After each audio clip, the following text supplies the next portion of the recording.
तो देखो बच्चों क्या है, स्टार्ट करते हैं अपना आज का अपना लेक्चर।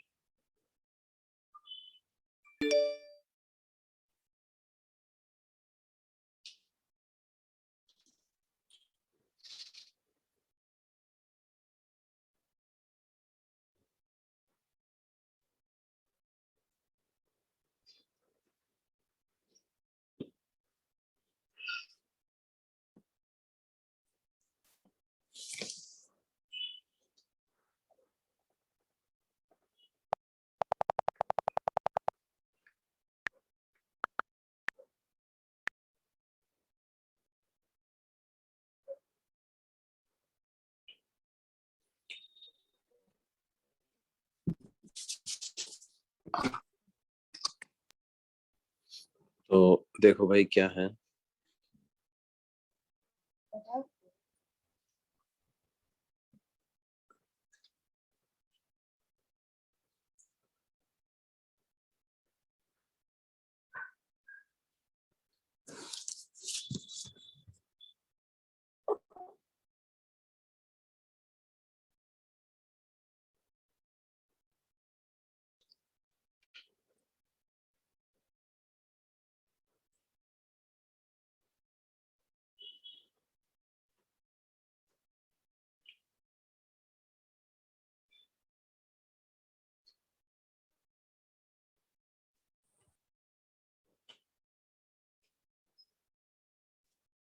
ये लिखो, मम्मी को दिखाओ, मम्मी लिखाएगी। देखो बच्चों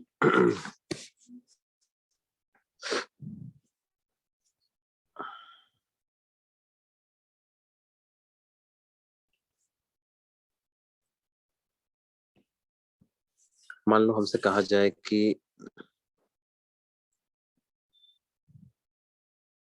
एक बार मैग्नेट है,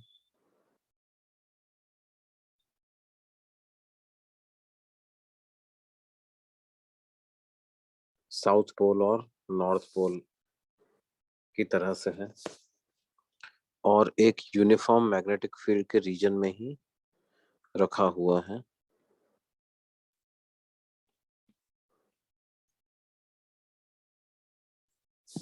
और मैग्नेटिक फील्ड की स्ट्रेंथ है B0। इसका मैग्नेटिक मोमेंट है M,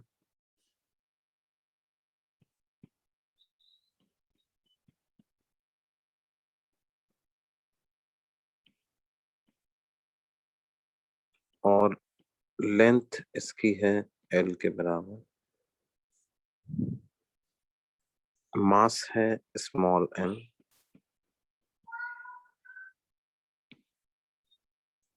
क्वेश्चन क्या है, the bar magnet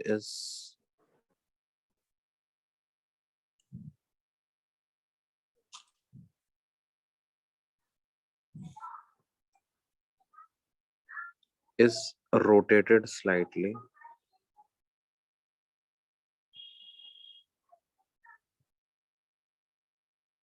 and then released.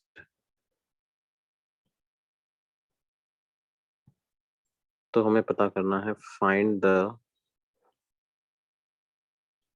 Time period of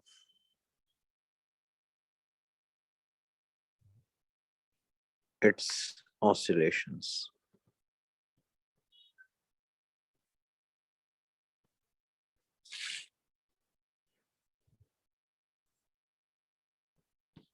तो देखो बच्चों क्या है,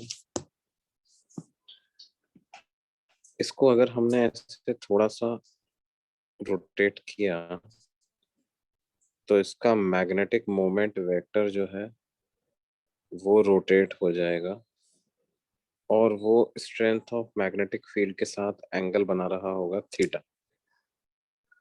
तो जो टॉर्क इस पे लगेगा वो लग जाएगा M B0 into sine theta, and for small theta हम लिख सकते हैं torque is approximately equal to MB theta. और हमने इसको एंगुलर डिस्प्लेसमेंट दिया है एंटी क्लॉकवाइज डायरेक्शन में, लेकिन टॉर्क किस पे लगेगा? क्लॉकवाइज डायरेक्शन में। तो वेक्टर फॉर्म में टॉर्क को हम माइनस एम बी थीटा ऐसा लिख सकते हैं।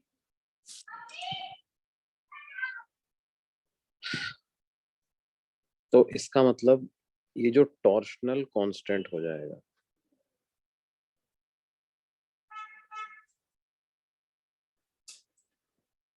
सी, वो बराबर हो जाएगा एम इंटू बी। तो इसका मतलब बार मैग्नेट विल परफॉर्म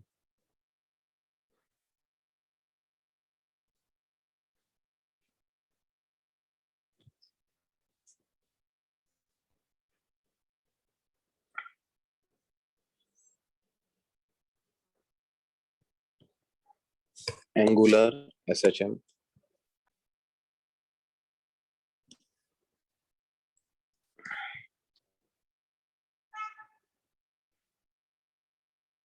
और एंगुलर एसएचएम का जो टाइम पीरियड होता है बच्चों, उसका फॉर्मूला होता है 2 pi under root of I by C, यानी moment of inertia divided by the torsional constant.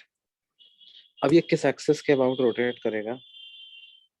देखो, since net force is 0 implies center of mass will remain at rest.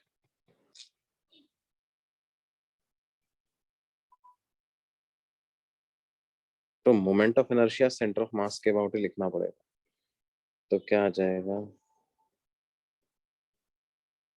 ml² by 12 divided by सी। सी को तो capital M into B लिख देंगे। तो मतलब time period की जो वैल्यू आ जाएगी वो आ जाएगी कितना? 2 pi under root of ml² divided by 12m।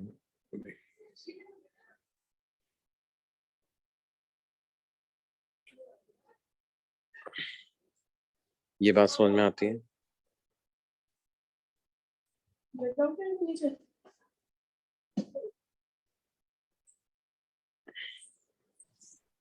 Sir थोड़ा ऊपर लेना। हाँ बेटा।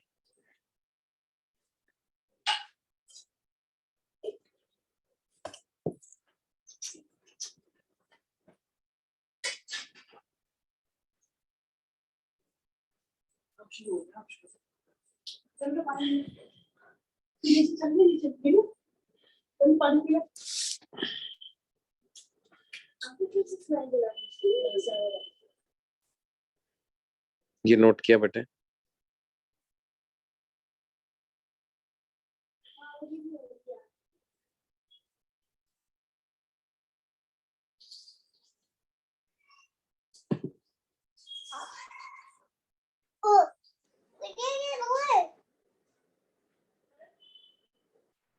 हाँ सर ये वाला हो गया। ओके नेट फोर्स 0 बेटे, नेट फोर्स 0 हुआ ना, यूनिफॉर्म मैग्नेटिक फील्ड में एक डाइपोल पे नेट फोर्स 0 ही होता है। Yes sir. ओके है ना? F net on a dipole in uniform magnetic field will be 0.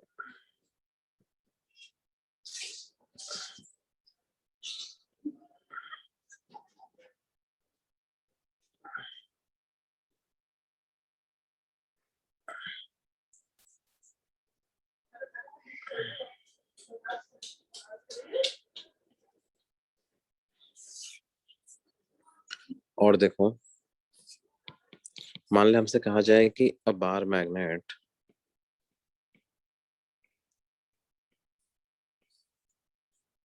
performs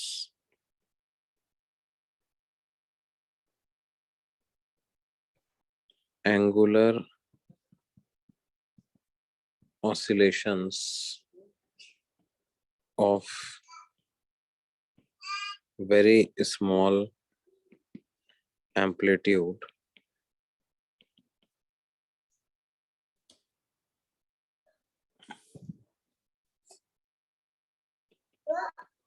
with a time period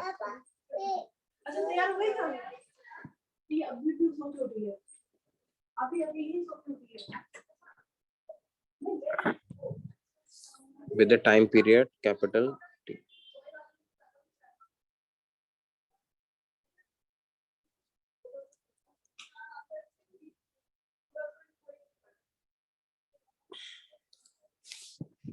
है ना? If the bar magnet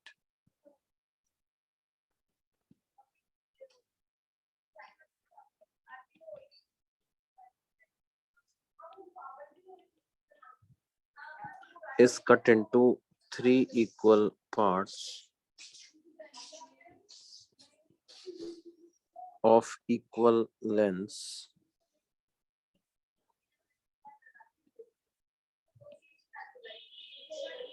and those parts are placed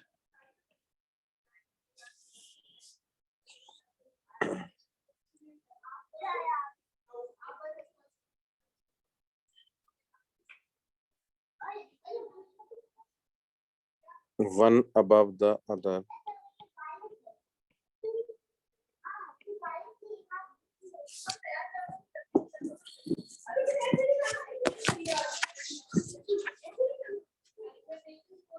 Those parts are placed one above the other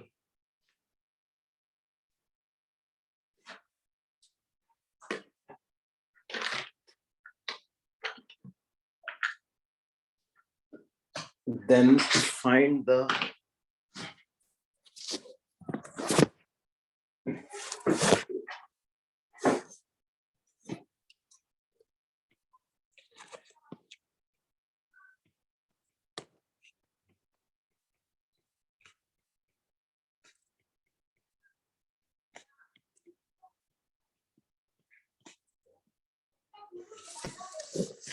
time period of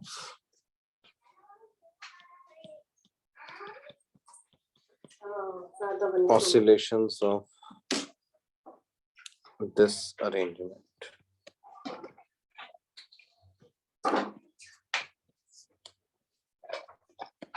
मतलब पहले एक bar magnet था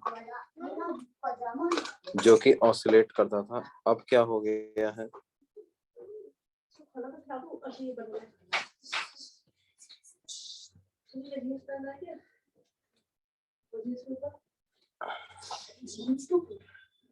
ये 3 magnet हो गए।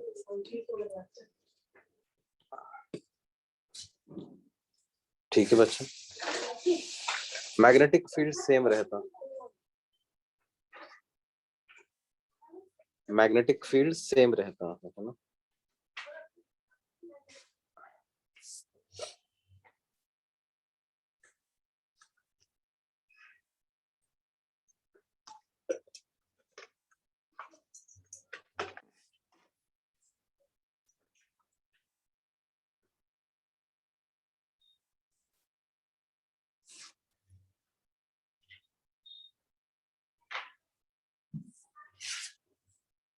तो देखो बच्चों,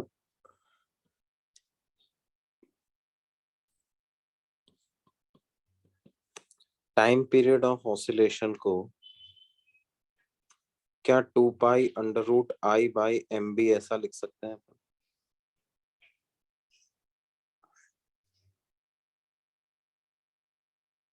yes,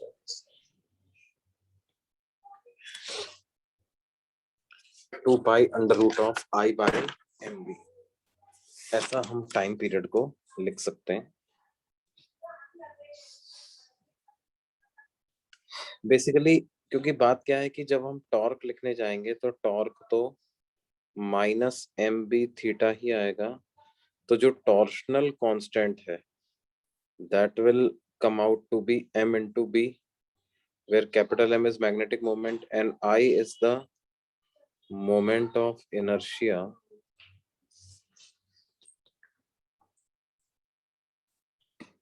तो time period 2 pi under root I by M B आ जाएगा।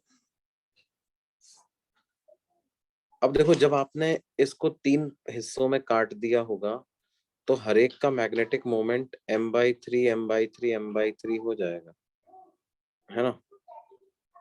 लेकिन तीनों का मिलाकर के अगर देखें तो पूरे सिस्टम का मैग्नेटिक मोमेंट फिर से m ही हो जाएगा ना बच्चों।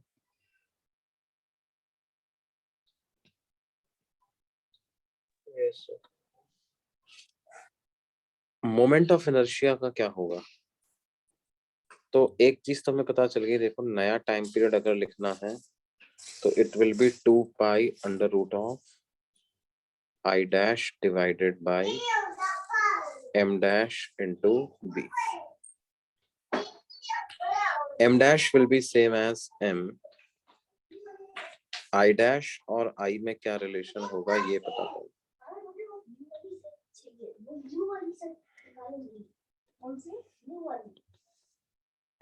m dash will be same as m, i dash की वैल्यू हमें पता करनी। अच्छा एक बात बताओ, क्या टोटल मास भी सेम रहा है क्या? Yes sir. Yes sir. पहले टोटल मास अगर m था तो क्या अभी भी टोटल मास m ही रहेगा?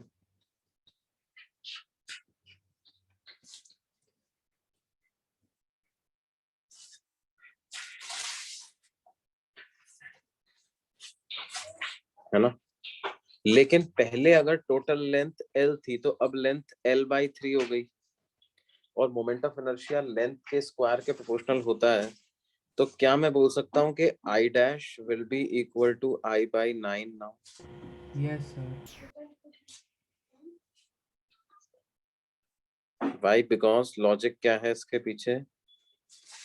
मास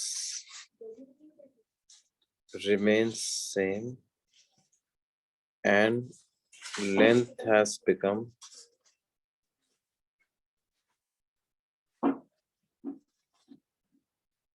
1/3। तो क्या हो जाएगा? t dash is equal to 2 pi under root of I dash की जगह लिख दूंगा I/9 डिवाइडेड बाई mb। तो 2 pi under root of I/9 mb। तो क्या हम लिख सकते हैं t डैश जो है वो t/3 के बराबर आ जाएगा।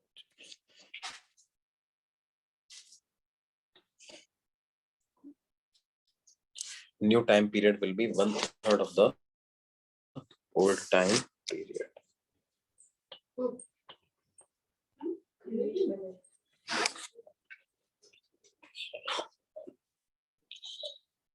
क्या बात समझ में आती? Yes sir.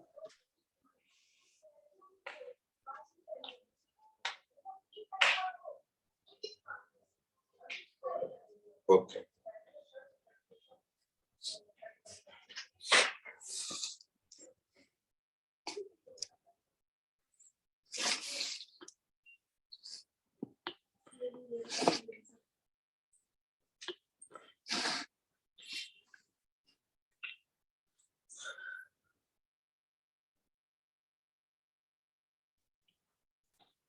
तो ये बेसिकली क्या है बच्चों, बार मैग्नेट वगैरह के बारे में डिस्कशन है।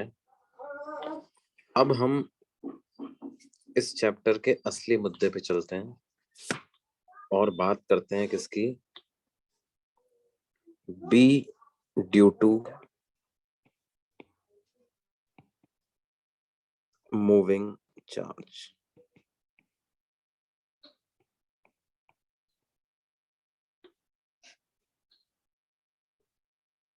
देखो बच्चों, there was a scientist by the name of Oersted, and Oersted used to teach in a university where he was taking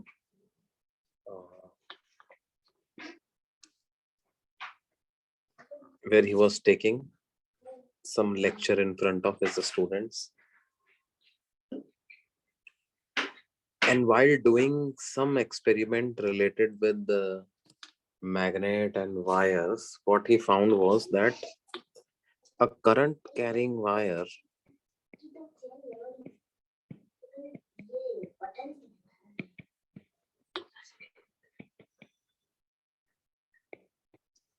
was found to deflect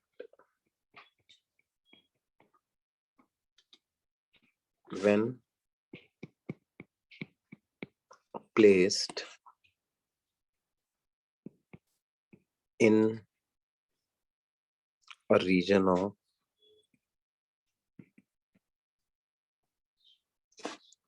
magnetic field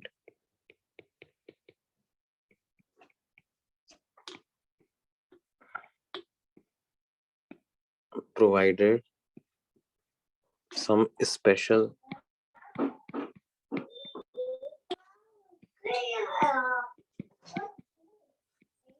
orientation was maintained. Provided some special orientation was maintained. मतलब wire की length और magnetic field की direction में कुछ specific relation होने पर ये पाया गया कि वायर जो है वो डिफ्लेक्ट होता है. Current carrying wire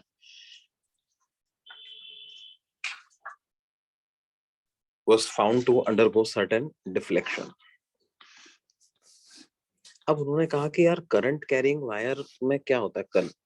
What is so special about current carrying wires? It has moving charges, है ना. A current carrying wire has moving charges present in it.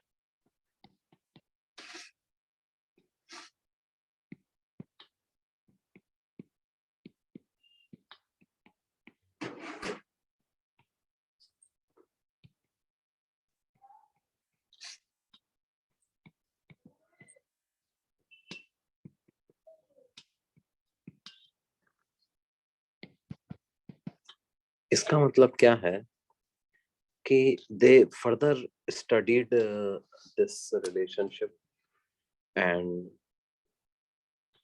इस कंक्लूजन पे वो लोग फाइनली पहुंचे कि मूविंग चार्जेस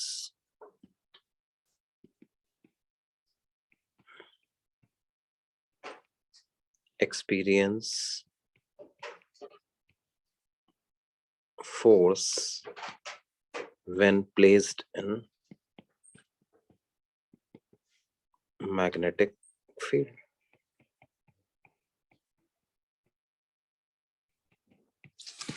और मूविंग चार्जेस पे जब मैग्नेटिक फील्ड पे फोर्स का मतलब उन्होंने ये भी कहा कि यार ये मूविंग चार्जेस मैग्नेटिज्म से अफेक्ट हो रहे हैं, तो जो अफेक्ट होता है वो उसी तरह का फील्ड प्रोड्यूस भी करता है.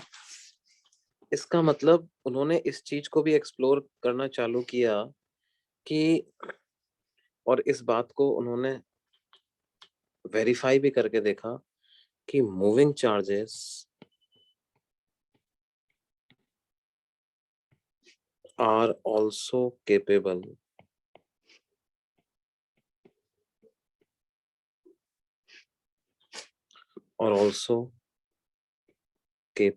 of producing magnetic field. Moving charges भी मैग्नेटिक फील्ड प्रोड्यूस करने में समर्थ हैं, सक्षम हैं, करते हैं. अब कितना करते हैं, क्या करते हैं, इसका भी एक्सप्रेशन डिराइव किया गया और उन्होंने ये बात बताई कि अगर मान लो एक चार्ज पार्टिकल है,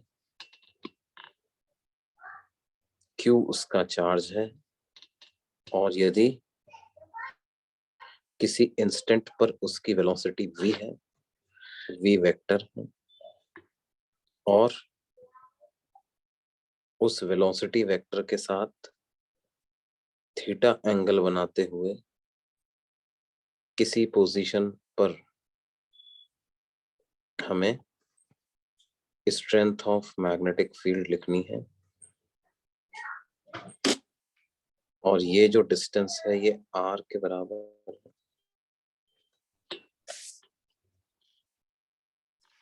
तो चार्ज की वजह से p पॉइंट पर मैग्नेटिक फील्ड की जो स्ट्रेंथ होती है वो डायरेक्टली प्रोपोर्शनल होती है किसके बच्चों? Magnitude of the charge. It is also directly proportional to the magnitude of velocity vector of that charge. It is also directly proportional to the sine of angle between velocity vector and the position vector. Theta क्या है? Theta is angle between velocity vector and position vector, and it is inversely proportional to the square of distance between square of the distance of p from the point charge. तो b की value क्या हो जाएगी? Mu naught by 4 pi into mod q into mod v into sine theta divided by r square.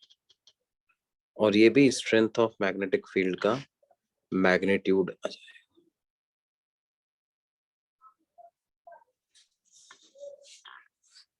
Direction of vector B क्या होगा? Direction of vector B is perpendicular to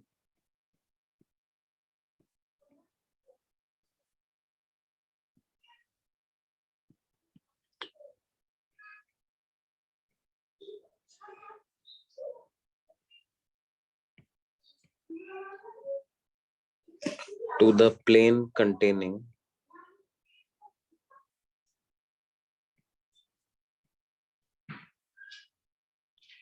velocity vector and position vector। फॉर्मूले के रूप में अगर लिखना चाहें जो कि हमें डायरेक्शन भी बता दे मैग्नीट्यूड भी बता दे तो वो फॉर्मूला कुछ इस तरह का बन करके आता है। B vector is mu naught by 4 pi into q into v cross r divided by r cube. यहाँ पे चार्ज को साइन के साथ सब्स्टिट्यूट करना होगा।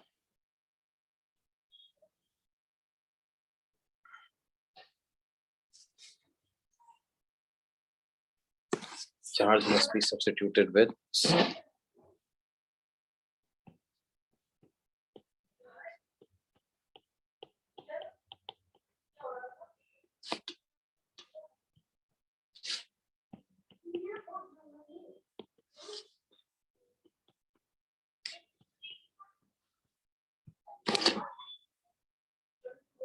इसका मतलब क्या है?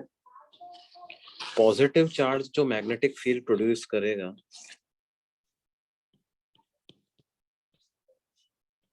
B due to positive charge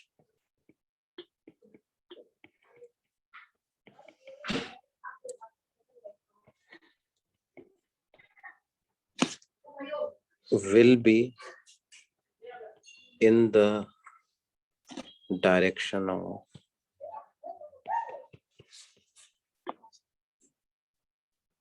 vector v cross vector r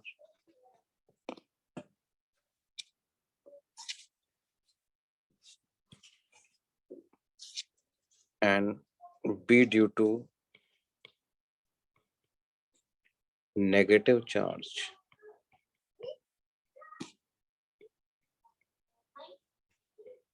will be opposite to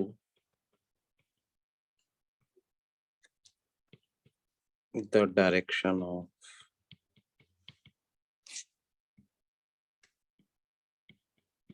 vector v cross vector। Cross product velocity का और पोजीशन वेक्टर का करके जो डायरेक्शन आएगी उसी डायरेक्शन में वेक्टर बी होगा अगर पॉजिटिव चार्ज है प्रोड्यूस करने वाला। तो अगर प्रोड्यूस करने वाला नेगेटिव चार्ज है तो बी के डायरेक्शन वी क्रॉस आर के अपोजिट डायरेक्शन में आएगी। ठीक है बच्चों? Yes sir. Yes, sir. Sir ऊपर वाला पेज एक बार दिखाओ। ऊपर वाला पेज, ओके।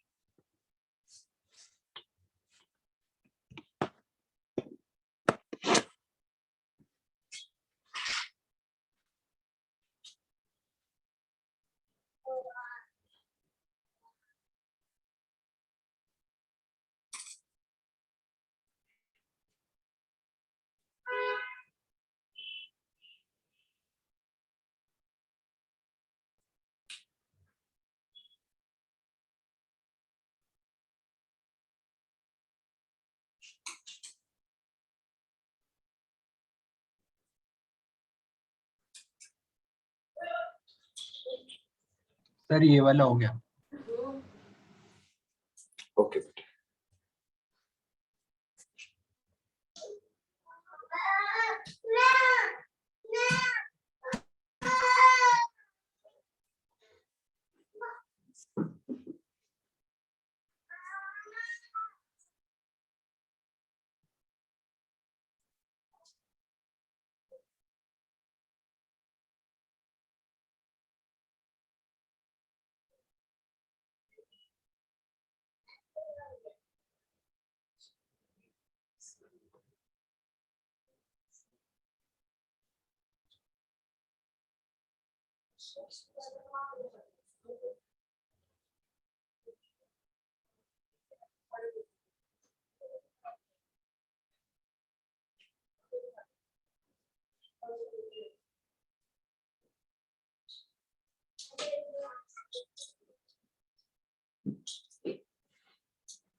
बेटा नोट कर लिया?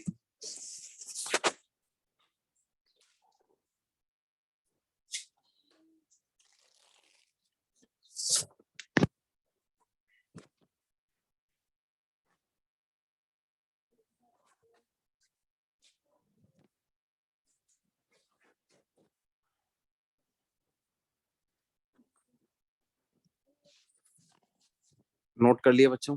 सर थोड़ा नीचे दिखाओ।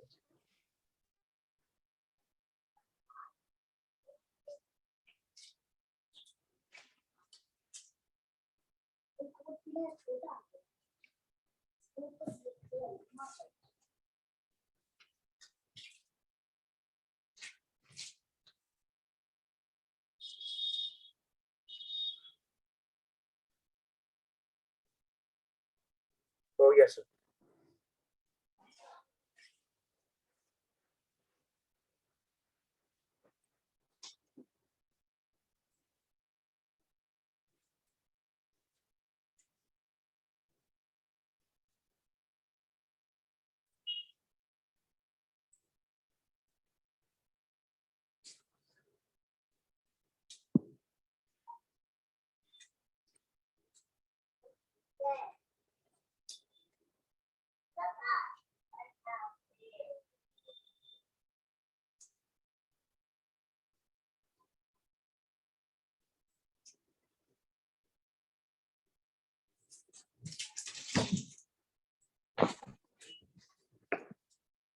देखो बच्चों, जैसे किस तरीके से होगा।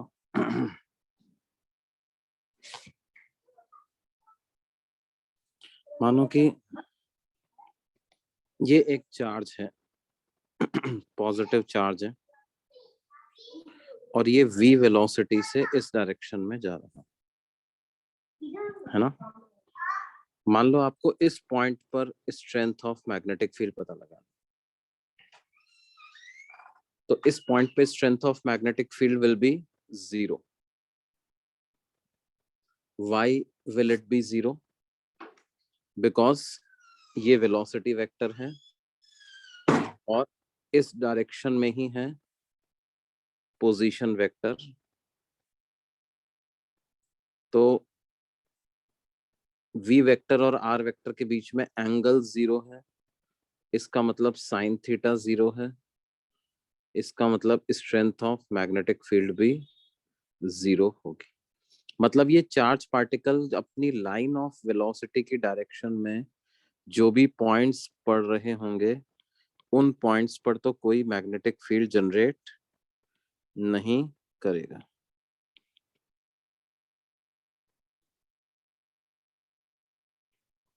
ये बात समझ में आती है?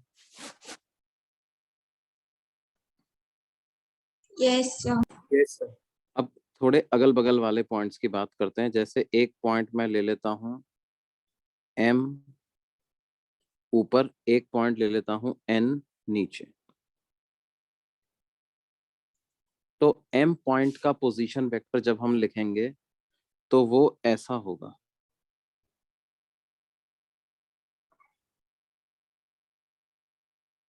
This is position vector of point M।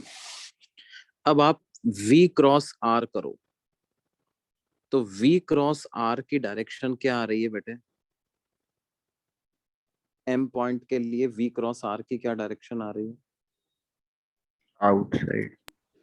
Outside the plane आ रही है। तो M पॉइंट पर जो B की वैल्यू है उसको मैं ऐसे शो करूंगा, एक सर्कल बनाऊंगा, वहां पे डॉट लगा दूंगा। इसका मतलब क्या है? Direction of B at M is coming out of this plane.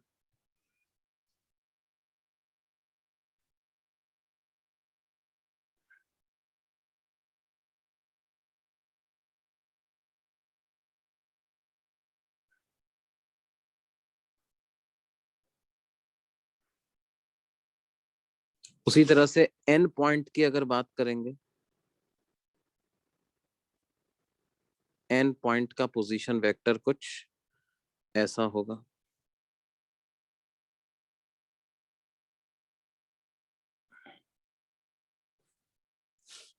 तो यहां पर जब आप V क्रॉस R करोगे तो वो किस डायरेक्शन में आएगा बच्चों? इनसाइड। V क्रॉस R की value going into the plane आएगी।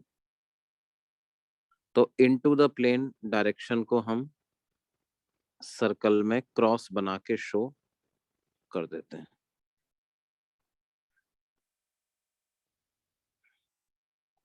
क्रॉस, ठीक है। मतलब इनफैक्ट क्या होगा, आप वेलोसिटी के ऊपर कोई भी पॉइंट ले लो, वहां पर आप देख सकते हो मैग्नेटिक फील्ड की डायरेक्शन ऐसे coming out of the plane होते हुए ही होगी। और ऐसे नीचे की तरफ जिधर N पॉइंट है उस तरफ कोई भी पॉइंट ले लो तो मैग्नेटिक फील्ड की डायरेक्शन जो रहेगी वो going into the plane type की ही रहेगी।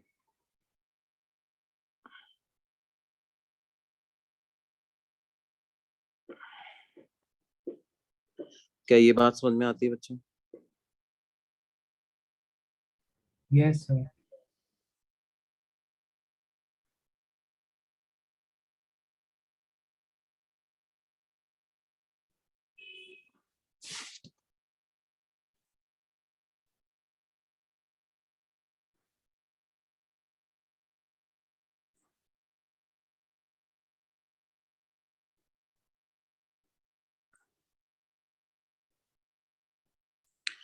अगर यही चार्ज नेगेटिव होता तो क्या होता बच्चों? ये सारी डायरेक्शंस रिवर्स हो जाती। मतलब एक नेगेटिवली चार्ज पार्टिकल है, वो यह v वेलोसिटी से जा रहा है, तो लाइन ऑफ वेलोसिटीज की डायरेक्शन में तो मैग्नेटिक फील्ड की स्ट्रेंथ 0 ही रहेगी।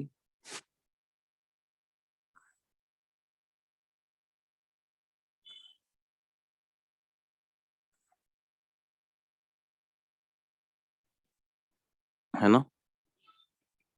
लाइन ऑफ वेलोसिटी की डायरेक्शन में तो स्ट्रेंथ ऑफ मैग्नेटिक फील्ड 0 ही रहेगी। लेकिन जैसे ऊपर वाले किसी पॉइंट पे ले लिया हमने तो क्या होगा? ये आर वेक्टर है, वी क्रॉस आर करूंगा तो वो coming out of the plane रहेगा, लेकिन मैग्नेटिक फील्ड की direction going into the plane आ जाएगी। और अगर नीचे कोई पॉइंट ले लिया मैंने, तो वी क्रॉस आर अगर हम करेंगे तो उसकी डायरेक्शन क्या आएगी, गोइंग इनटू द प्लेन, लेकिन क्योंकि नेगेटिव चार्ज है तो मैग्नेटिक फील्ड की direction coming out of the plane हो जाएगी।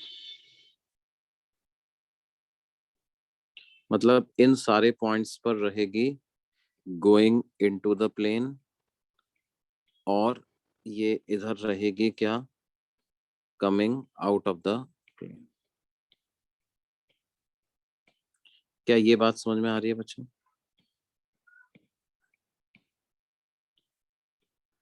Yes, sir. Yes, sir. ये ऐसा रहेगा।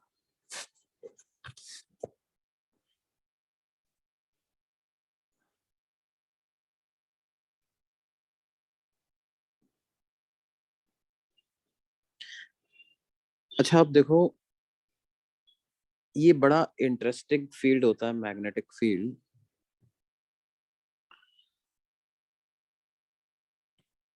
Magnetic field lines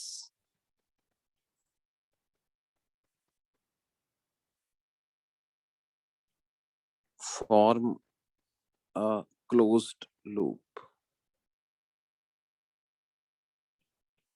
magnetic field lines जो हैं ये क्लोज लूप बनाती हैं।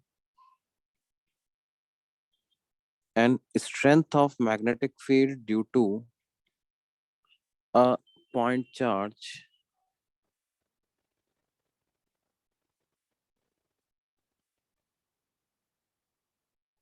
is frame dependent।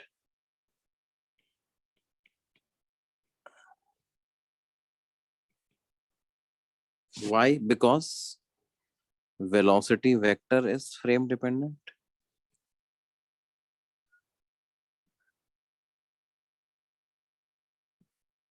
and B depends on velocity vector। B velocity vector पे डिपेंड करता है, और वेलोसिटी वेक्टर खुद एक फ्रेम डिपेंडेंट क्वांटिटी है, तो इसकी वजह से B भी क्या होगा, फ्रेम डिपेंडेंट होगा बच्चों।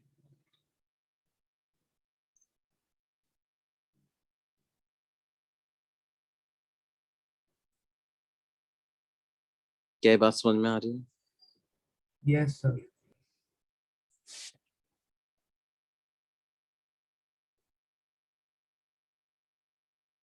जैसे देखिए,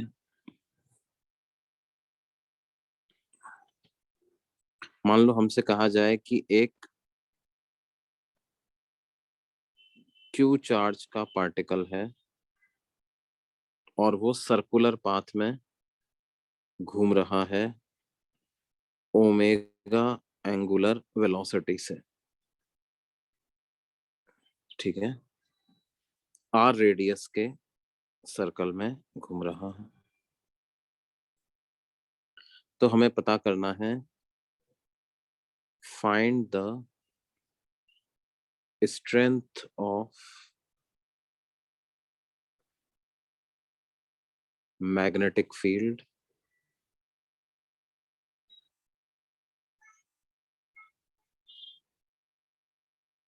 due to the charge particle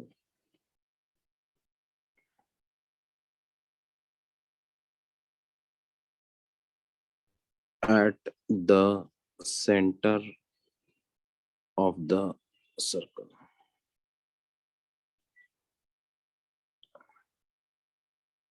Find the strength of magnetic field due to the charge particle at the center of the circle।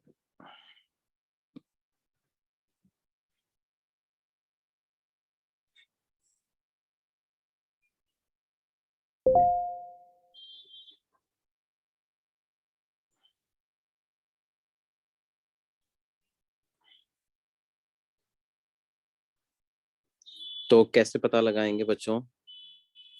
देखो सबसे पहले तो एक एनालिसिस डायरेक्शन का आप कर लीजिए। मान के चलते हैं कि ये पॉजिटिव चार्ज है,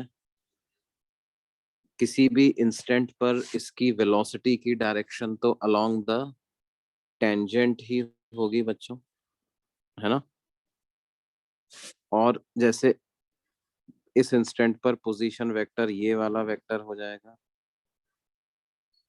अब अगर मैं v क्रॉस r करूं तो क्या डायरेक्शन आ रही है, v क्रॉस r की डायरेक्शन क्या आ रही है भाई?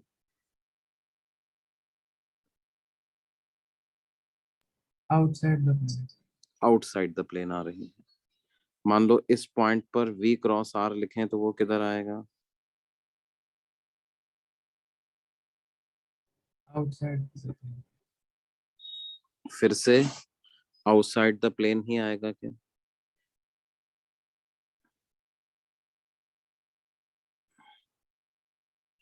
v वेक्टर और r वेक्टर के बीच में एंगल क्या बनेगा?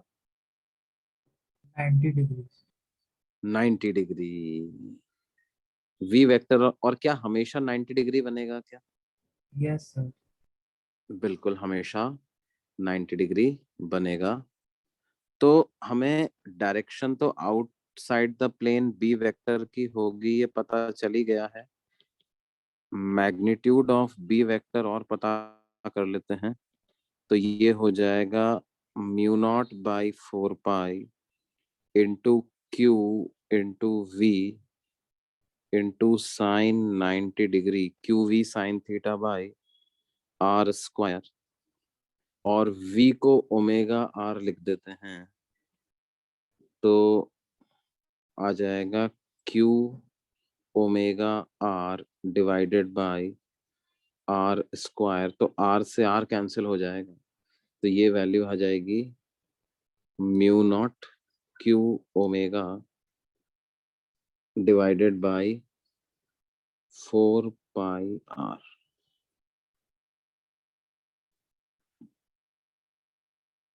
Mu naught q omega by 4 pi r, ये ऐसा अच्छा। क्या ये बात समझ में आती है बच्चों? Yes, sir.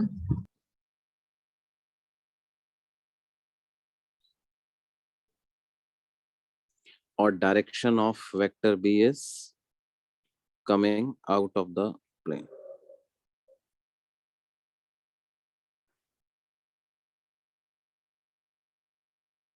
आउटवर्ड डायरेक्शन, है ना। देखिए और एक एग्जांपल लेते हैं।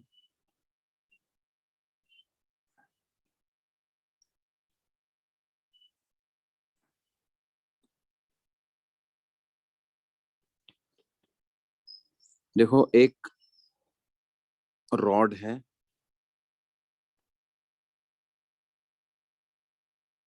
और उस रॉड के एंड पॉइंट्स पे राइट एंड पे क्यू चार्ज है, लेफ्ट एंड पे माइनस क्यू चार्ज है, और रॉड की लेंथ है 2l, और किसी इंस्टेंट पे जो कि इस समय पे डायग्राम में दिखा गया है, रॉड एक्स एक्सिस के साथ कोइंसाइड कर रही है, और ये रॉड क्या कर रही है, वाई एक्सिस के about constant angular velocity omega से रोटेट कर रही है।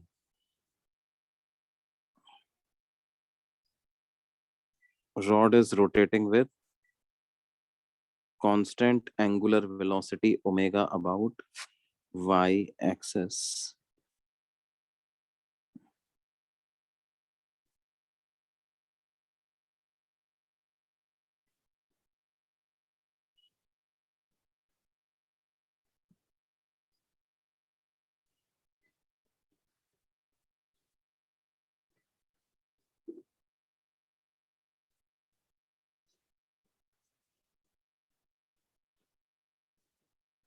तो हमें क्या पता करना है, at the instant shown in figure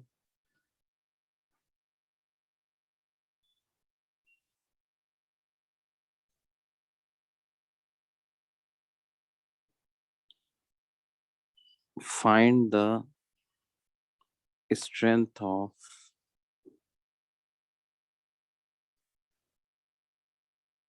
magnetic field at the point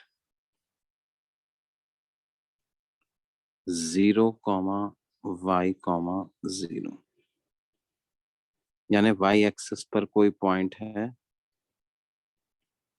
जो कि ओरिजिन से y दूरी पे ही है, वहां पे स्ट्रेंथ ऑफ मैग्नेटिक फील्ड इस इंस्टेंट पे पता करना है, जबकि दोनों चार्ज पार्टिकल एक्स एक्सिस पे है, पूरी रॉड एक्स एक्सिस पे। ठीक है बच्चों, ट्राई कर सकते हैं इसको, Yes, sir. करिए।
आज 14 अक्टूबर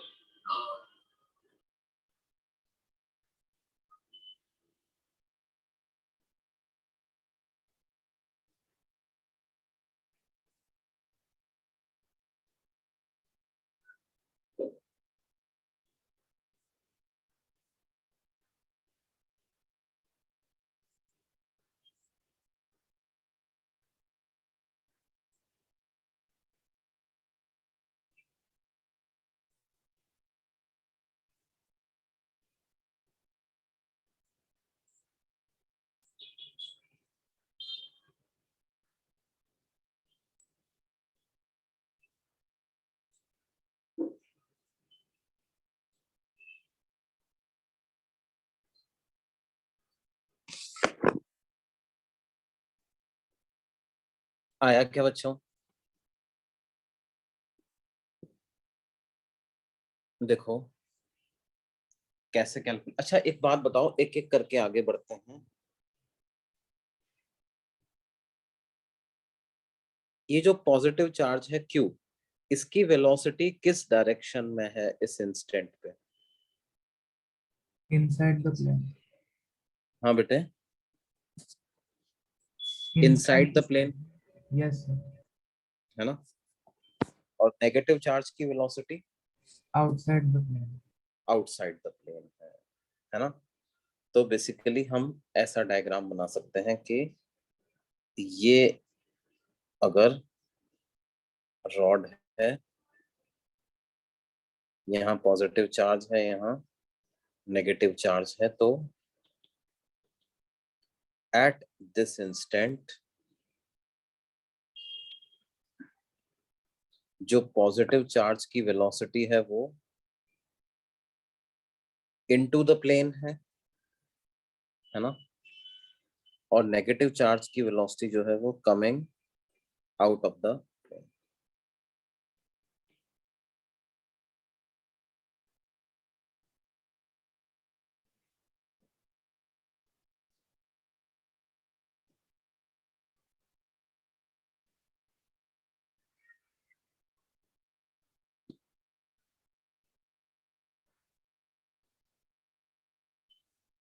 अब मान लो यहां मैंने कोई पॉइंट लिया, ठीक है। पहले पॉजिटिव चार्ज की बात करते हैं। पॉजिटिव चार्ज के रेस्पेक्ट में जब मैं पोजीशन वेक्टर लिखूंगा तो क्या वो ऐसा आ जाएगा? Yes, sir. तो अगर आप V क्रॉस R करोगे तो वो किस डायरेक्शन में आएगा?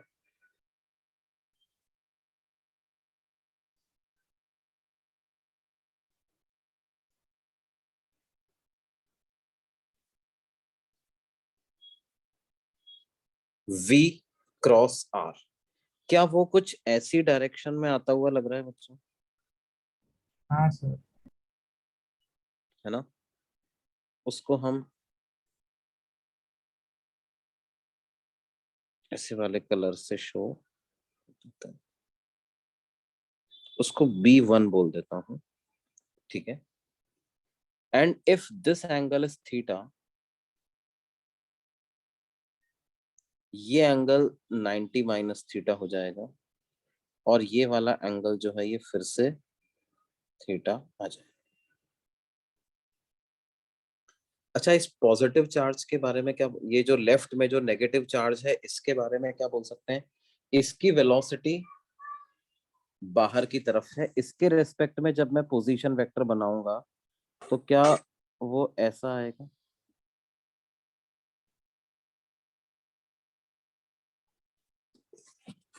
V क्रॉस R की डायरेक्शन क्या आएगी? V बाहर है, R ऐसा है, तो V क्रॉस R की तो डायरेक्शन अलग आएगी, लेकिन जब मैं उसके ठीक अपोजिट डायरेक्शन में लिखूंगा तो क्या वो डायरेक्शन कुछ ऐसी आ जाएगी क्या बच्चा? Yes, sir. क्या वो डायरेक्शन कुछ ऐसी आ जाएगी? वो B2 इधर आ जाएगा, और ये एंगल थीटा है तो ये एंगल भी थीटा बनेगा, तो ये वाला एंगल फिर से कितना हो जाएगा? थीटा।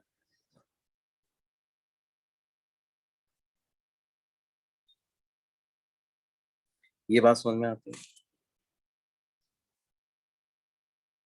Yes, sir. अब हमें जो बी रिजल्टेंट पता करना है वो इन दोनों के एडिशन से आएगा, वेक्टर एडिशन से। तो क्या मैं बोल सकता हूँ कि इन दोनों का मैग्नीट्यूड बराबर ही होगा, क्योंकि क्या है, क्यू चार्ज की वेलोसिटी ओमेगा एल अंदर की तरफ है, माइनस क्यू चार्ज की वेलोसिटी ओमेगा एल बाहर की तरफ है। तो इस तरह से ये रहेगा, है ना।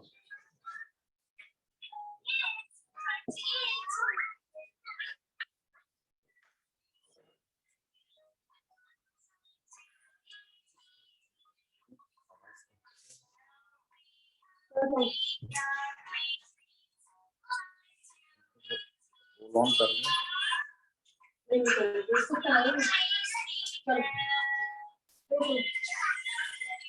तो बी रिजल्टेंट को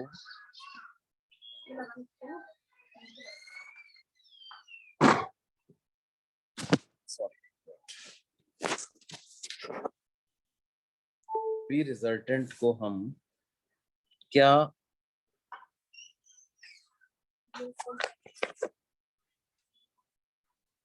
बी रिजल्टेंट को क्या मैं 2b sin थीटा ऐसा लिख सकता हूँ बच्चों।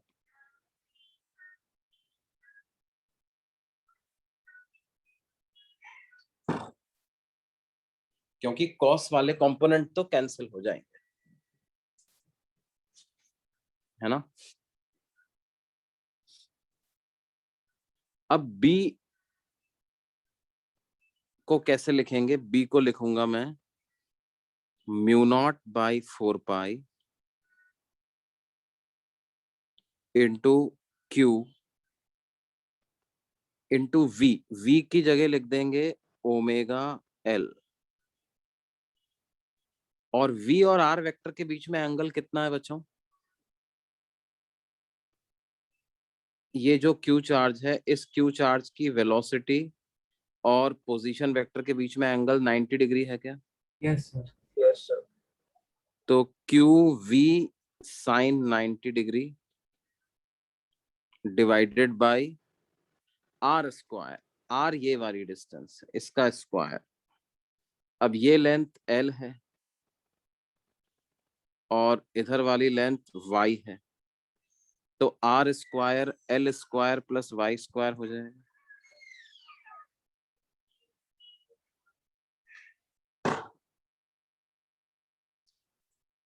तो बी की वैल्यू आ जाएगी म्यू नॉट बाई 4 पाई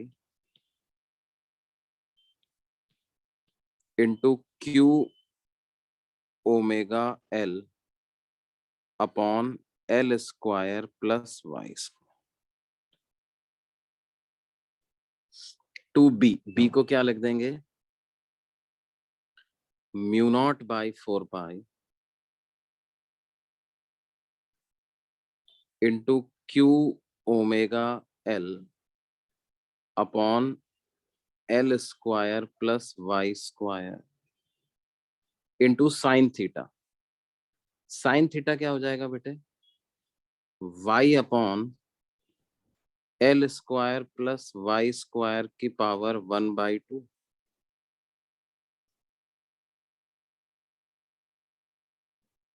तो ये हमारे पास क्या एक्सप्रेशन आ जाएगा?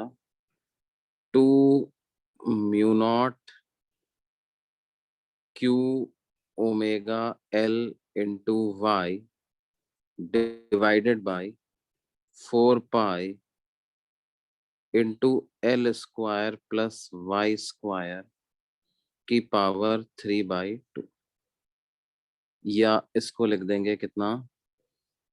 Mu naught q omega l into y divided by 2 pi into l square plus y square की पावर 3/2। ये बी रिजल्टेंट की इतनी वैल्यू आ जाएगी। क्या ये बात समझ में आई बच्चों सब लोगों को?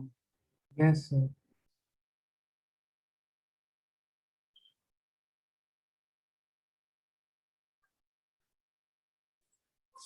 किसी को कोई भी डाउट है तो पूछ सकता है भाई। एक बार दोबारा बताना है क्या?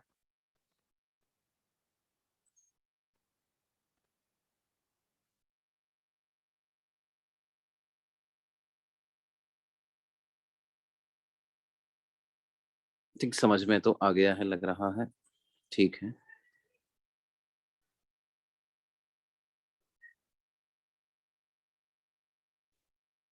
अगले पेज पे चले बच्चों। Yes, sir. Sir, note कर Yes, sir. नोट कर लो।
Oh, yes.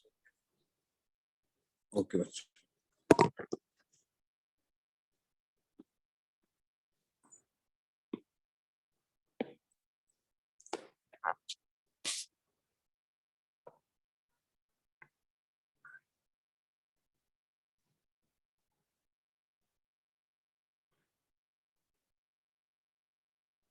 तो ये क्या है बच्चों? B due to moving charges की बात है ना। अब हम जो आगे पढ़ने वाले हैं वो पढ़ने वाले हैं B due to a current carrying wire, है ना। बेसिकली बायोट सवार्ट्स लॉ हम बात करने वाले हैं किसकी?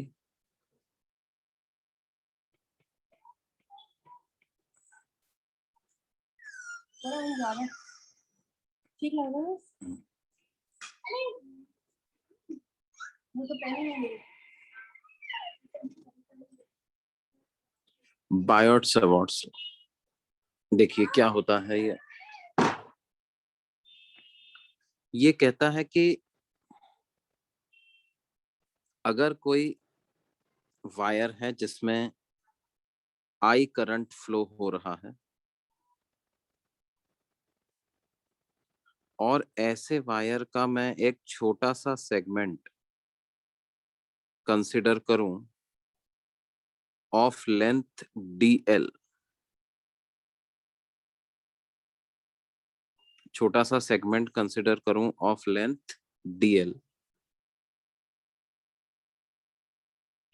तो इस एलिमेंट की वजह से the strength of magnetic field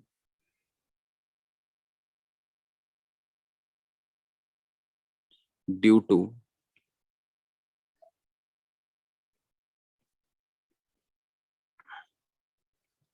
infinitesimally small segment of length DL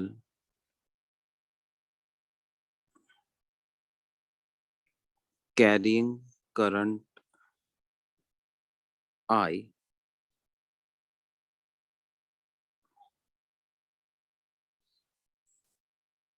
is dB,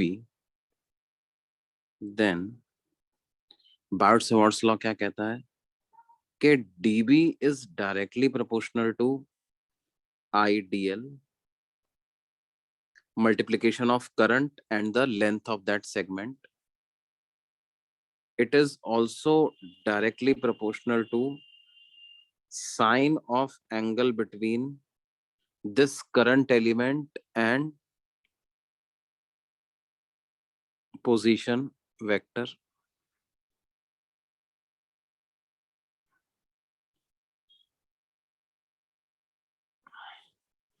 And dB is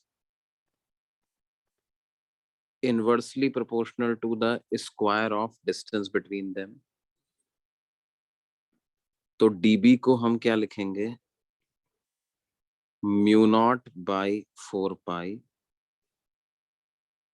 into IDL sin theta divided by R square. ये हुआ मैग्नीट्यूड ऑफ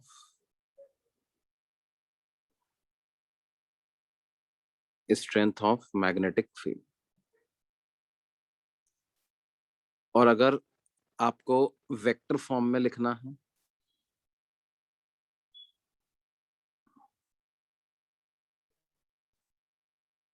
तो dB वेक्टर को हम इस तरह से लिख सकते हैं म्यू नॉट बाई 4 पाई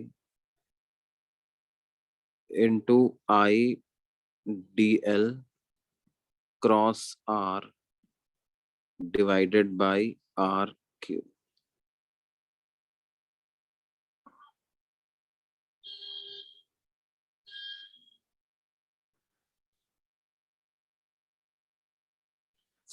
हम एक वेक्टर डिफाइन करते हैं, IDL vector, IDL vector. Current तो स्केलर क्वांटिटी है, उसको लेंथ डीएल से मल्टीप्लाई किया। इस एलिमेंट को, इस वेक्टर को बोलते हैं current element vector.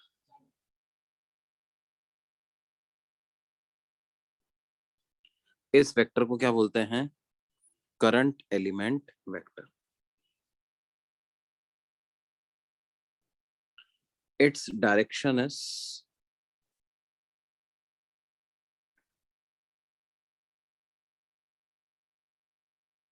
along the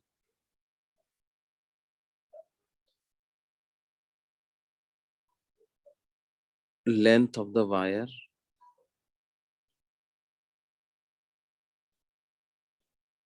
and in the direction of current. या इसको ऐसे लिखो, its direction is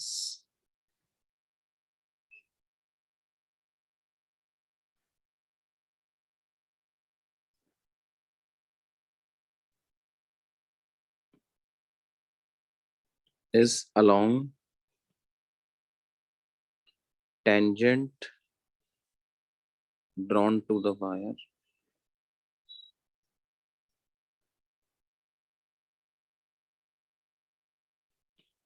in the direction of current.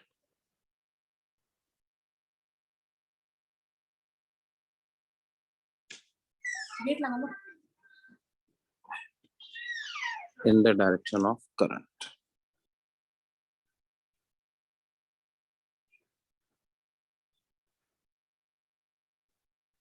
ये बात समझ में आती है बच्चों?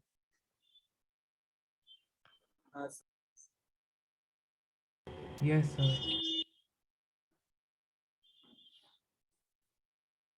अगर पूरे वायर की वजह से बी निकालना है तो इस डीबी वेक्टर को इंटीग्रेट कर देंगे, है ना? B due to entire wire अगर पता लगाना है तो क्या करेंगे? We will integrate this dB vector.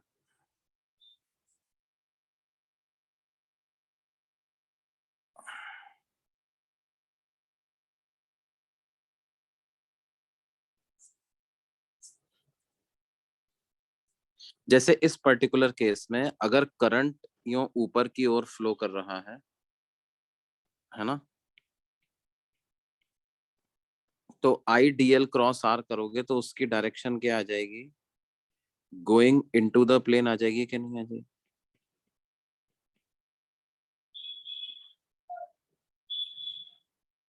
Yes, sir. और इसके लेफ्ट साइड में देखोगे तो क्या आ जाएगी?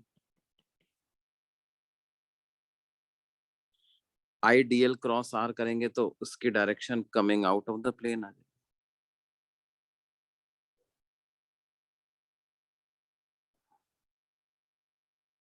ये बात समझ में आती है? Yes, sir. तो राइट साइड में हर जगह इनटू द प्लेन डायरेक्शन रहेगी, लेफ्ट साइड में हर जगह coming out of the plane इसकी डायरेक्शन रहेगी, है ना?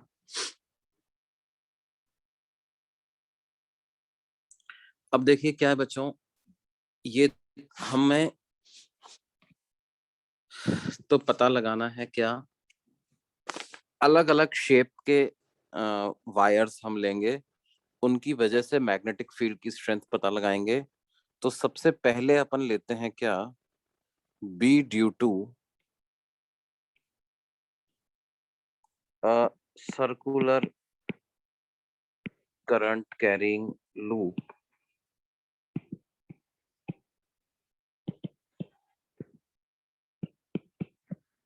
at the center of the circle, at the center of the circle.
हाँ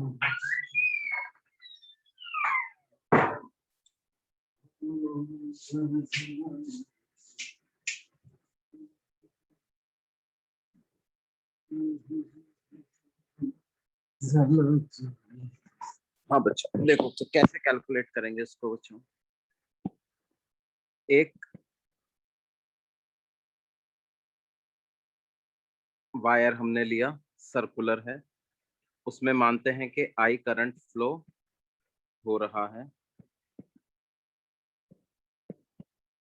और अगर इसमें आई करंट फ्लो हो रहा है,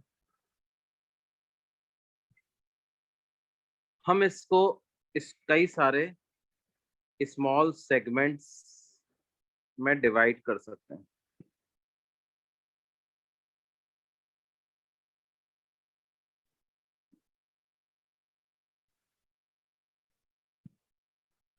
हर एक के लिए जो करंट एलिमेंट वेक्टर की डायरेक्शन होगी वो उस जगह पर टेंजेंट के along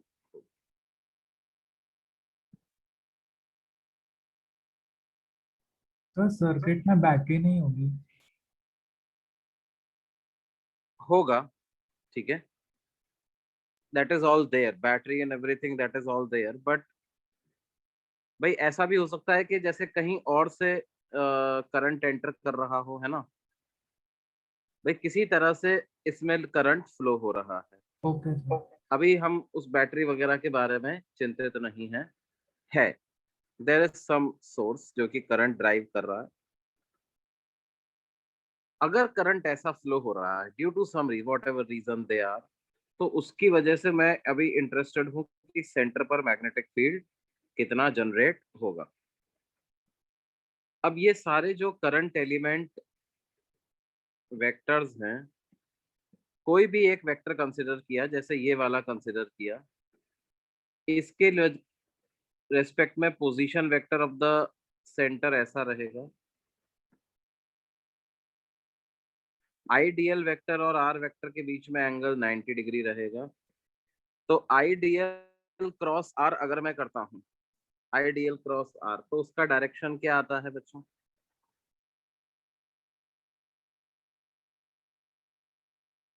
outside the plane. Outside the plane आता है ना। किसी भी एलिमेंट की वजह से डायरेक्शन आउटसाइड द प्लेन ही आएगा क्या?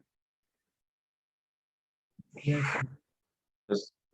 वो एलिमेंट कहीं भी सिचुएटेड हो, आईडीएल क्रॉस आर जब भी मैं करूंगा तो सेंटर पर आईडीएल क्रॉस आर की direction coming out of the plane ही आएगी।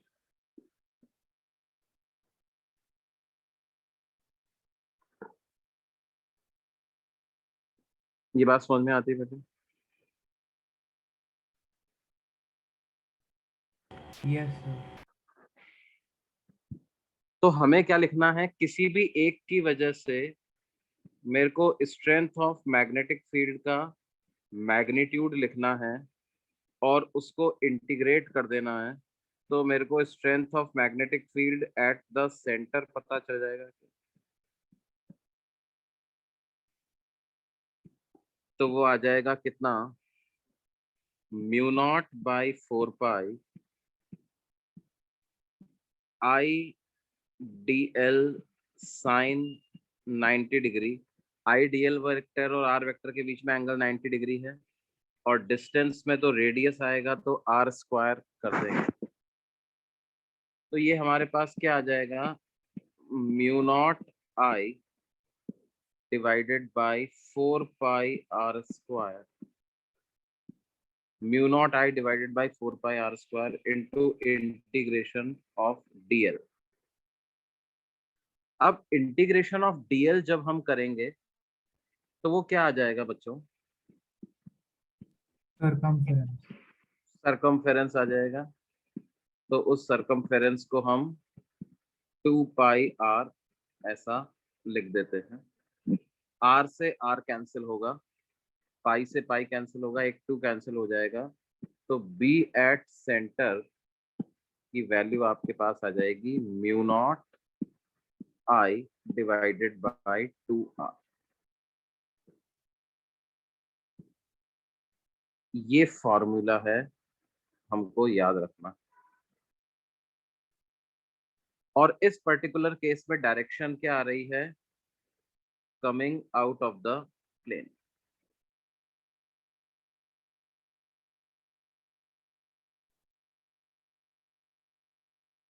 वो ऑफ कोर्स करंट के डायरेक्शन पे डिपेंड करेगा।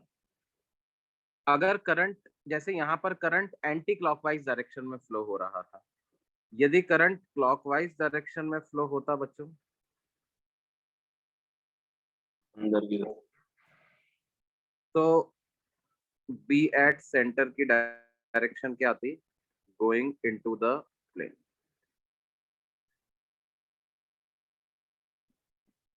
आती या नहीं? हाँ सर।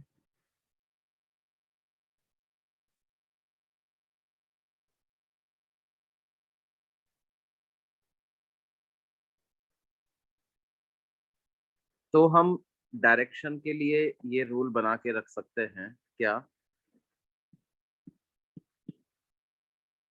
कि direction of B vector at the center can be found out by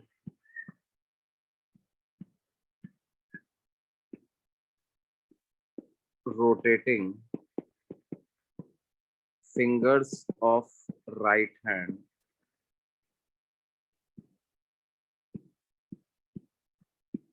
in the direction of current and the direction of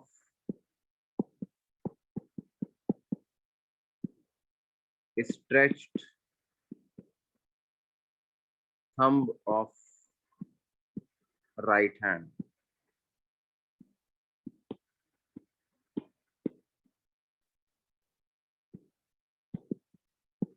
will be the direction of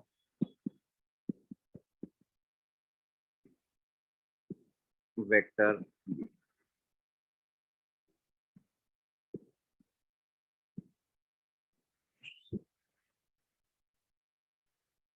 ये बात समझ में आती है बच्चों? जैसे आप करके देखो, एंटी क्लॉकवाइज डायरेक्शन में राइट हैंड की फिंगर्स को कर्ल करो, आप रोट घुमाओ करंट के साथ साथ, और राइट हैंड के थंब को स्ट्रेच करके रखो, तो क्या थंब की डायरेक्शन बाहर आ रही यस सर। है ना? जब एंटी क्लॉकवाइज डायरेक्शन में कर्ल कर रहे हैं तो थंब की डायरेक्शन आउटवर्ड आ रही है, और जब क्लॉकवाइज डायरेक्शन में फिंगर्स को कर्ल करेंगे तो थंब की डायरेक्शन इनवर्ड्स आ रही है।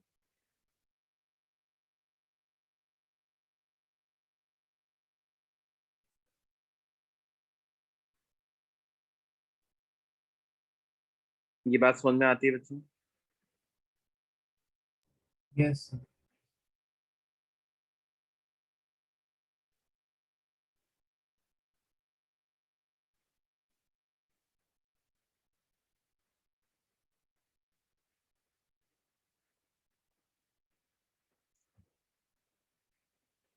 यहाँ पर फिंगर्स को कर्ल करना है और थंब की डायरेक्शन में मैग्नेटिक फील्ड होगा। अच्छा, आप देखिए, अगर मान लो हमारे पास एक कॉइल होती, circular coil of N turns,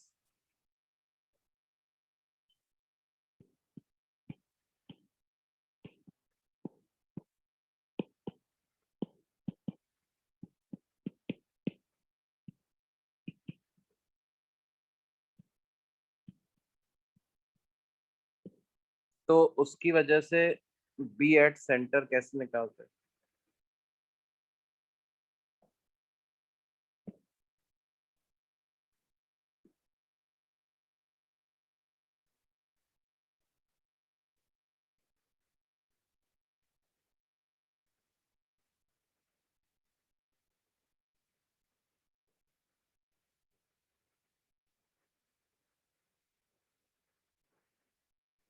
ऐसा होता है।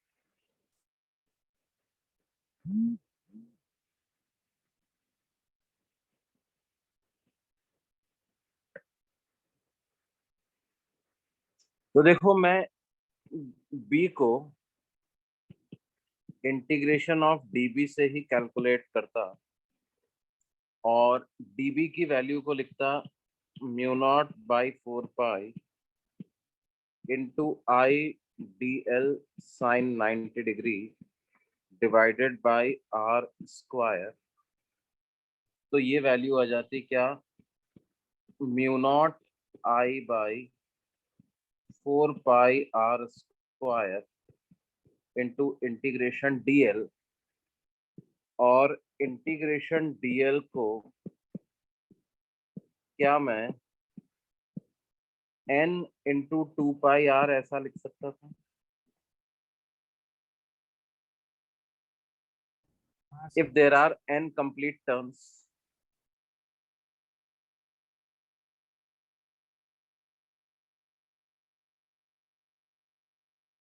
क्योंकि DL DL DL DL add होकर के मान लो n बार n टाइम्स सरकमफेरेंस के बराबर आ जाता कि नहीं आ जाता।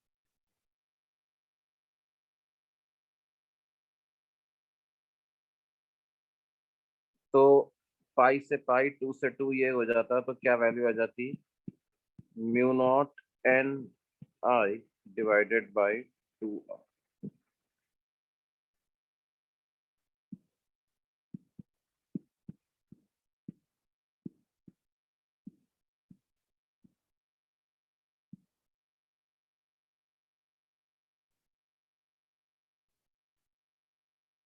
क्या ये बात समझ में आ रही है? सर ये कॉइल एक के ऊपर एक क्या है? एक के ऊपर एक, एक के ऊपर एक, so that all have same radius r।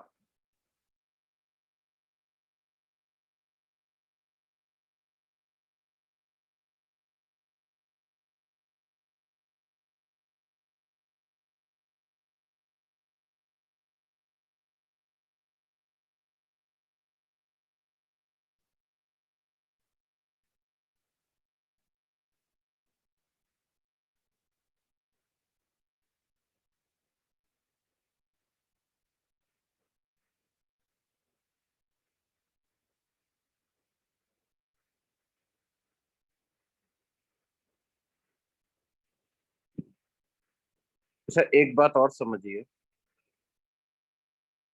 मान लो मेरे पास एक circular arc B due to current carrying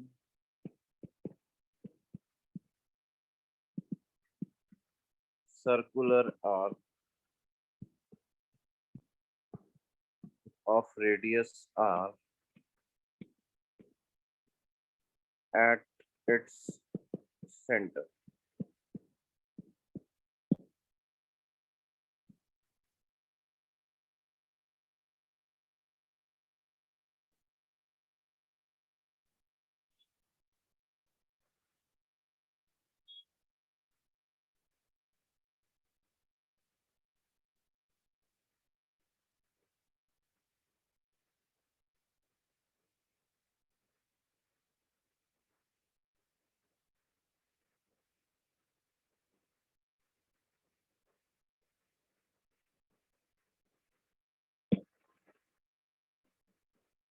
तो देखो क्या है बच्चों, ये ऐसा आर्क है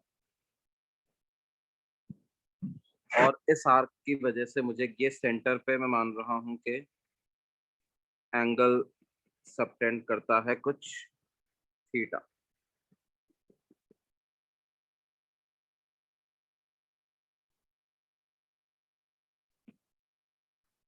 और इसमें करंट फ्लो कर रहा है कुछ आई।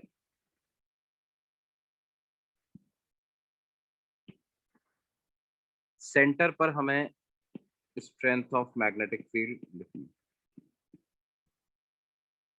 क्या फिर से उसी तरह से कर सकता हूं उसको, mu naught by 4 pi I d l sine 90 degree divided by r square का इंटीग्रेशन। फर्क सिर्फ किधर आएगा बच्चों,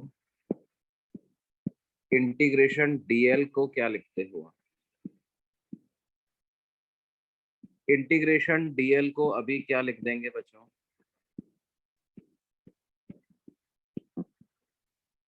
बोलो तो। 2 pi r into theta by 2 pi. अरे सीधा आर थीटा लिखो ना भाई। हाँ length of arc, length of arc को कैसे लिखेंगे? Radius into angle subtended at the centre. Yes sir. तो आर से आर कैंसिल होता है, तो बी एट सेंटर कितना आ जाता है देखना। म्यू नॉट आई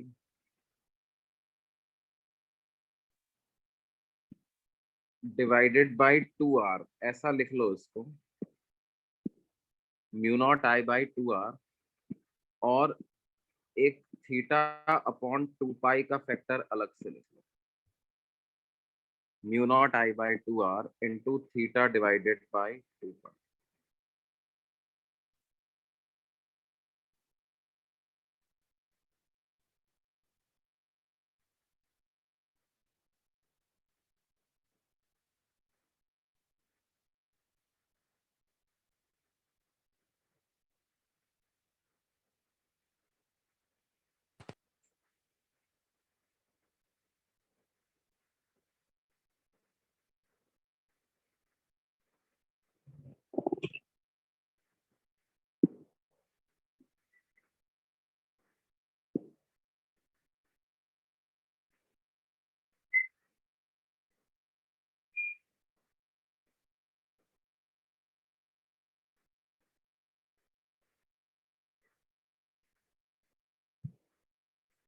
ये थीटा अपॉन 2 पाई को भी मैं एक फैक्टर n की तरह से ट्रीट कर सकता हूं। मतलब क्या होगा देखो,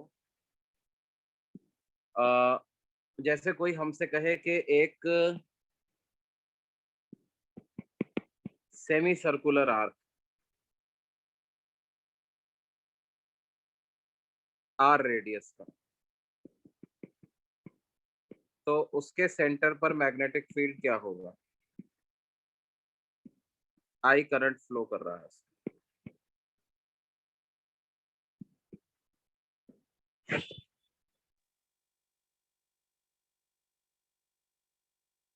क्या उसको mu naught I by 2r theta की जगह पाई अपॉन 2 पाई ऐसा लिखूंगा मैं? Yes. तो वो क्या हो जाएगा? Mu naught I by 2r into 1/2 ऐसा लिख सकता हूँ।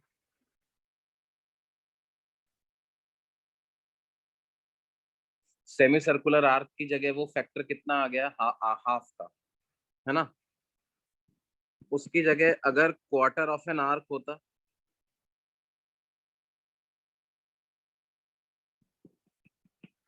1/4. तो वो फैक्टर 1/4 का आ जाता कि नहीं आ जाता बच्चों?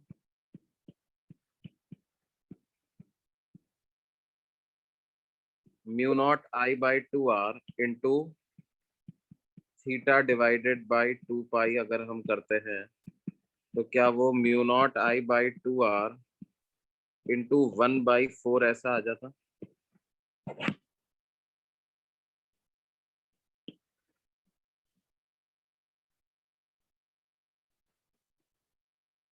अगर मान लो वो ऐसा आर्क होता बच्चों, 3/4,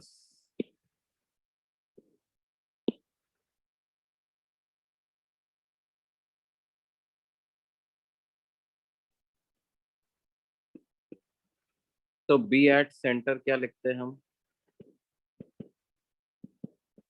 mu naught I by 2r into 3 pi upon 2 pi. तो ये वैल्यू क्या आ जाती? Mu naught I by 2r into 3/4 ऐसा आ जाएगा।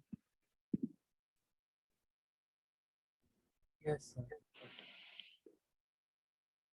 तो अल्टीमेटली आपके पास टर्न कंप्लीट हो या इनकम्प्लीट हो, आप बेसिकली क्या लिख सकते हो? आप बी एट सेंटर के लिए ऐसा एक फॉर्मूला बना सकते हो mu naught n I by 2r, where n can be fractional also. N can be any fraction or any real number, है ना? n को वैसे हम थीटा अपॉन 2 पाई लिख सकते हैं, है ना? क्या लिख सकते हैं बच्चों? Theta upon 2 pi, where theta is angle subtended by arc at the center of the circle.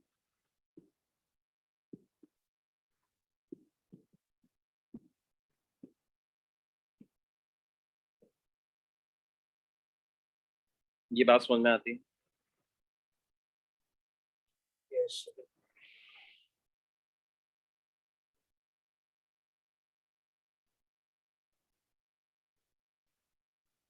So ये n turns के लिए भी होगा ना?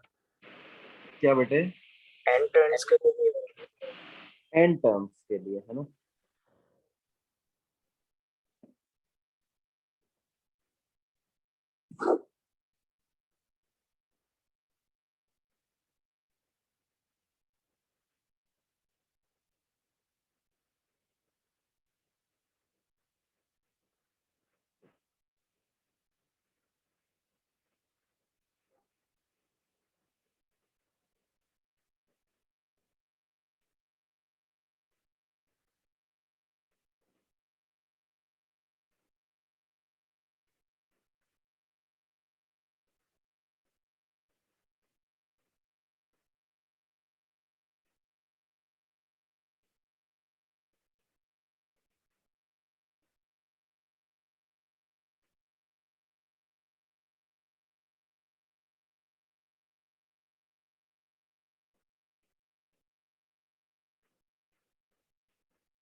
ये नोट किया बच्चों?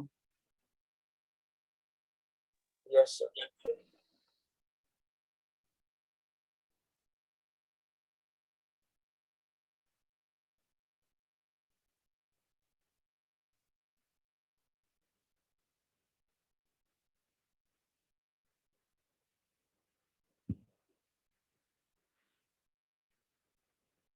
अब देखो, अब हम बात करेंगे किसकी? वो एक बड़ा अच्छा सवाल तुम्हें कराते हैं। मान लो कि आपसे कहा जाए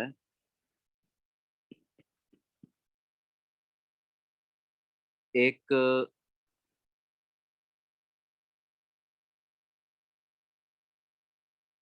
यूनिफॉर्म सर्कुलर वायर है ना?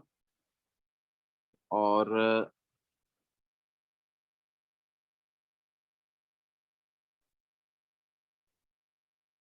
इस सर्कुलर लूप में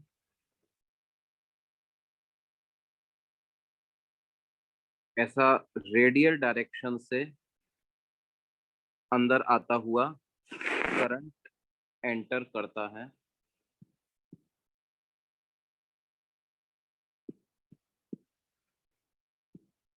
और दूसरे रेडियल वायर से करंट बाहर निकल जाता है। ये ए सी बी सेगमेंट है, ये ओ सेंटर है, ये एडीबी माइनर आर्क है इसका, है ना? मतलब एक कोई सर्किट है, उस सर्किट में आई करंट यो फ्लो होता हुआ आया, फिर उसके बाद इस लूप में एंटर किया और बी पॉइंट से बाहर निकल गया। ये एंगल हमें दिया हुआ है, कुछ एंगल है थीटा। तो हमें पता करना है find strength of magnetic field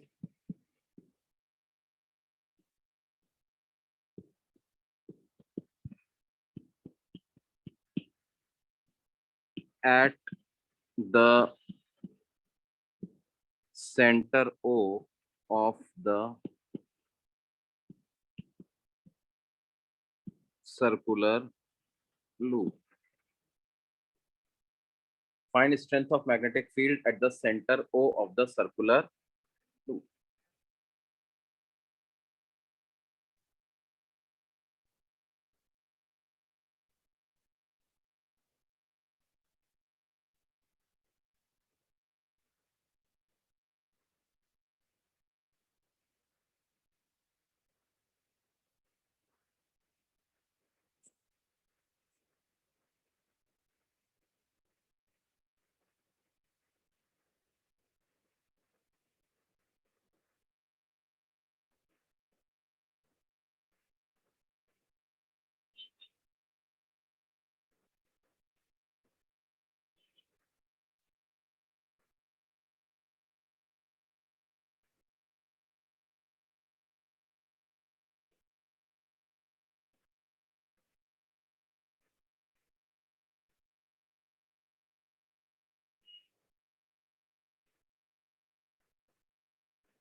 अब देखो बच्चों क्या होगा, क्या करंट डिवाइड होगा क्या बच्चों एसीबी और एडीबी सेगमेंट में, हाँ सर।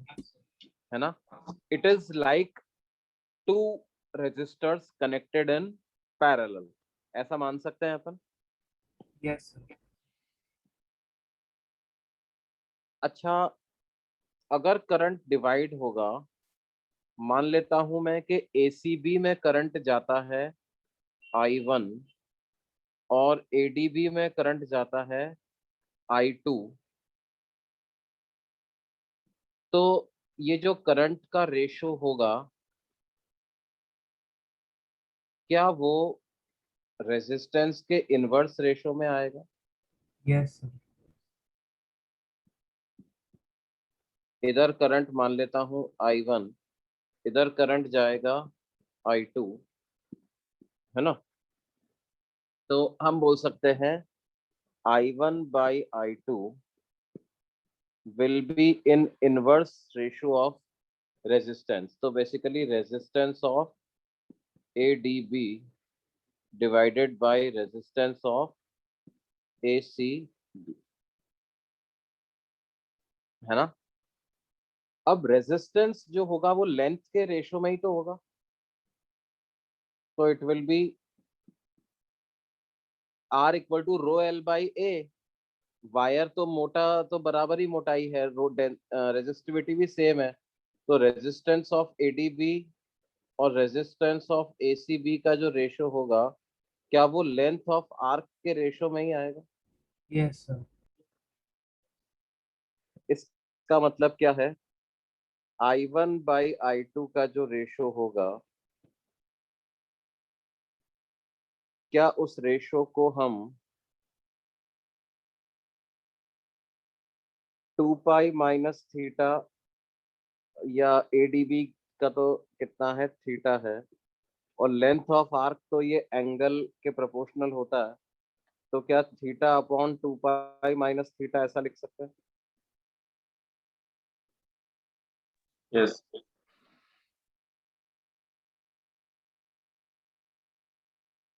है ना? अच्छा, अब देखो एसीबी जो सेगमेंट है वो magnetic field into the plane generate कर रहा है ना, और एडीबी जो सेगमेंट है वो magnetic field coming out of the plane generate कर रहा है। तो एसीबी की वजह से मैं बोलता हूँ B1, एडीबी की वजह से बोलता हूँ B2। तो resultant magnetic field at the centre जो हो जाएगा वो क्या हो जाएगा, क्या वो B1 माइनस B2 के बराबर हो जाएगा? Yes sir. अब B1 को हम कैसे लिखें, mu naught I1 by 2R into वो जो एंगल सबटेंड कर रहा है, तो वो जो एंगल सबटेंड कर रहा है वो 2 pi minus theta divided by 2 पाई, ऐसा लिख सकता हूँ क्या? एक आर्क के द्वारा इतना मैग्नेटिक फील्ड स्ट्रेंथ होता है, mu naught I by 2R into theta by 2 पाई। हाँ सर। और B2 की वजह से क्या लिख दूंगा, mu naught I2 by 2R into theta divided by 2 पाई। क्या ऐसा आ जाएगा? Yes. किस फॉर्मूले से चल रहे हैं अपन, इस वाले फॉर्मूले से। Mu naught NI by 2R, N की जगह क्या लिख दिया, थीटा बाई 2 पाई। या डायरेक्टली यहां से देख लो, mu naught I by 2R into theta by 2। ये बात समझ में आ रही है बच्चों? Yes, sir. तो क्या हो जाएगा भाई, यहां से आप mu naught divided by 2R into 2 पाई चाहो तो कॉमन ले लो, तो बन जाएगा I1 into 2 pi minus theta minus I2 into theta, ऐसा बन जाएगा।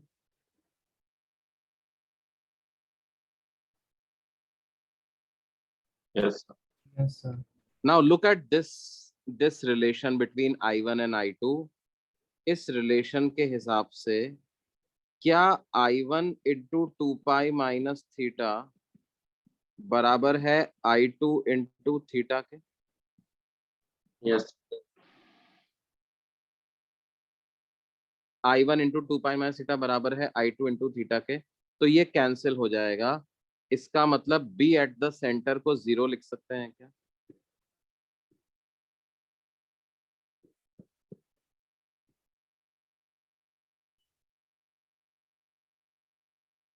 irrespective of angle at irrespective of theta, B at centre कितना आ जाएगा बच्चों, क्या वो 0 आ जाएगा कि नहीं आ जाएगा?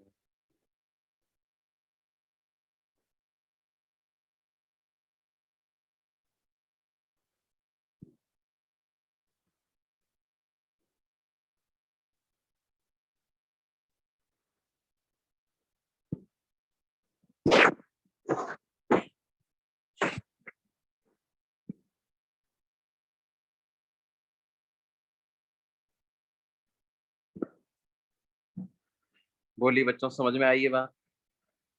Yes sir. Yes, sir.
ठीक है बच्चों, फिर बाकी जो है वो अगली क्लास में हम लोग कंटिन्यू करेंगे, है ना।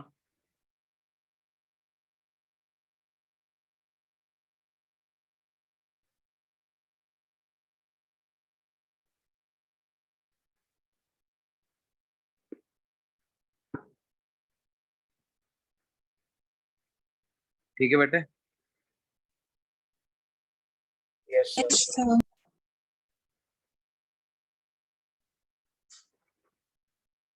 आप लोग मैग्नेटिक इफेक्ट्स ऑफ करंट का प्रैक्टिस स्टार्ट कर सकते हैं भाई। Section A and section B से मैंने पढ़ा दिया है ना। सो कैपेसिटेंस का बाकी है। हाँ, पहले तो कैपेसिटेंस ही डिस्कस करना है। कैपेसिटेंस आज डिस्कस करना था। आज कुछ लोगों ने मैसेज किया कि सर अभी तक कर नहीं पाए हैं। कैपेसिटेंस की एक्सरसाइज 1 एक्सरसाइज 2 का पार्ट 1 कंप्लीट करो भाई जल्दी जल्दी, वरना भूल जाओगे कैपेसिटेंस, बता रहा हूं मैं। ठीक है। Yes sir. Yes, sir. Okay, अगली क्लास में मिलते हैं। ये डिस्कस करेंगे अगली क्लास में, है ना बच्चों। ध्यान से करके लेके आना। Yes. ओके।